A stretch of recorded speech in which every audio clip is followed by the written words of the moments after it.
में आने का, कोई भी धर्म कार्यक्रम में आने का ये पहला उद्देश्य होता है कि हमारे कर्म में कोई न कोई अच्छी घड़ी लिखी जाए। अभी जो थोड़ी देर पहले वार्तालाप हो रही थी, एक जनप्रतिनिधि है जो सत्ता में थे, एक जन सेवक है जो सत्ता में नहीं था। मुद्दा ये था कि भाई हमने क्या दिया। मुझे भी थोड़ी गिलानी हो रही थी कि 40 साल से ऐसा लग रहा है कि सरकार ने सिर्फ हमें दिया है। अगर विधायक साहब एक भी छोटी सी लफ्ज ये शुक्रिया कर देते कि भाई 40 साल से आप लोगों ने मतदान मुझे दिया, इसकी वजह से मैं विधानसभा में गया,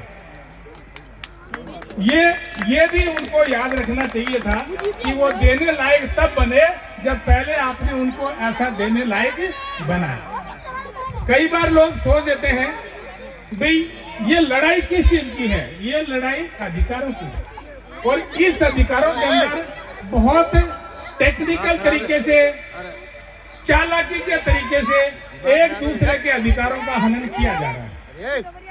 मैं अगर पशुपालक की बात करूं या किसान की बात करूं तो ये दोनों ही ऐसी हैं कि इसकी कोई एक कौम नहीं है। दुनिया के 90% देश के अंदर या तो किसान है या पशुपालक है। अब मैं उनके हितों की जब बात करता हूं तो जब अगर किसी किसान की जमीन एक्वायर की जाती है तो वो लोग सब खड़े हो जाते हैं सरकारों से ड्यू मुआवजा लेने के लिए। अगर कोई पशुपालक का वन भूमि या कोई जो पर्वतीय भूमि या गोचर भूमि कोई सरकार एक्वायर करती है तो आज तक कोई पशुपालक के हक में कोई खड़ा नहीं हुआ। अरे गोचर भूमि हमारी जीवन लीला से जुड़ा हुआ है, वन भूमि हमारे जो है जीवन लीला से जुड़ा हुआ है, उसका पहला स्टेक होल्डर ये पशुपालक है। मैं भाइयों आपसे एक निवेदन करता हूं कि आप थोड़ा सा अमल करना कि इस दुनिया के अंदर कोई भी ऐसा आदमी नहीं है जो शेर, चीते या भालू का दूध पी करके जिंदा रहा हो। अगर कोई अभागे बच्चे की बचपन में मां मर जाए तो वो पशु के दूध से जिंदा रह सकता है।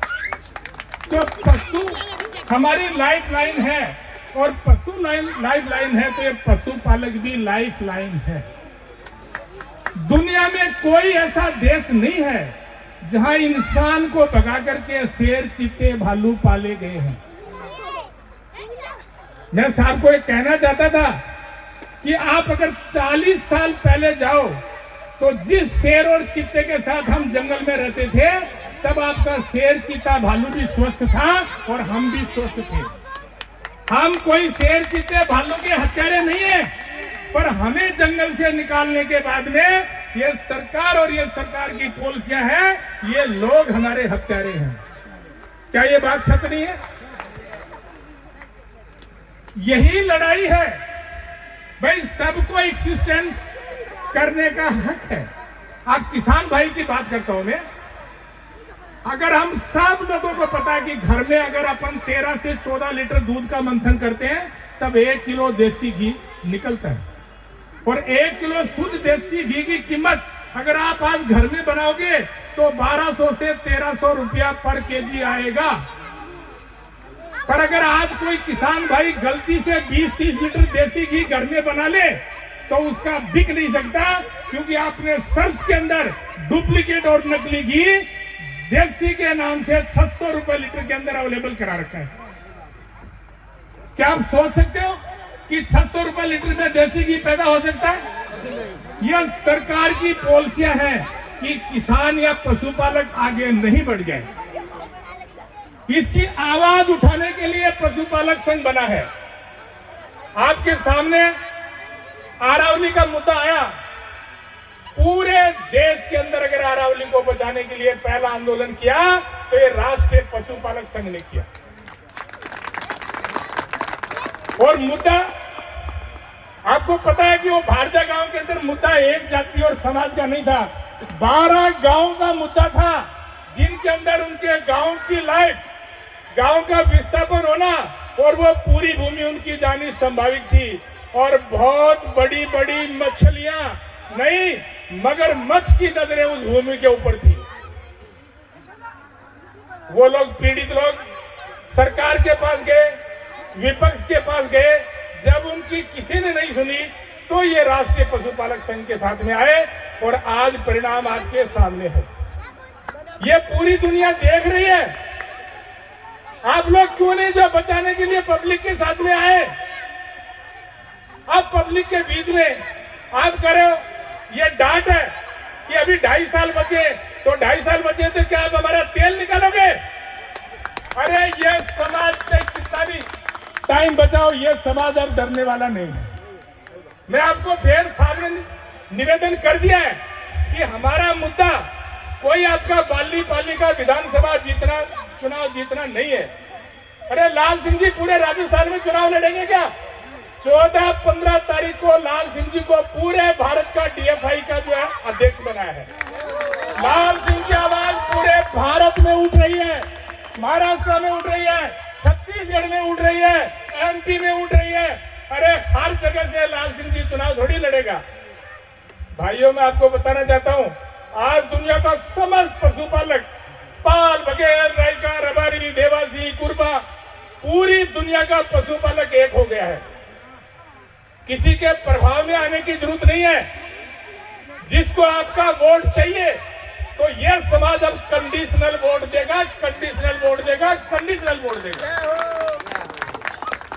साहब का अगला एक विजन और है भाइयों, वो विजन है दोस्त का। दोस्त दोस्त दोस्त दोस्त का मतलब है कि DNT के लोग हमारे साथ में आएंगे, वंचित ओबीसी के लोग हमारे साथ में आएंगे, वंचित SC और ST के लोग हमारे साथ में आएंगे, और प्लस का मतलब है जो हमारी विचारधारा से सहमत है वो लोग हमारे साथ में आएंगे।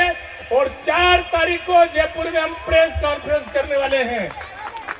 52 समाज DNT के और 81 समाज वंचित OBC SC ST के समस्त सामूहिक रूप से जेल भरो आंदोलन में हमारे साथ आने वाले हैं।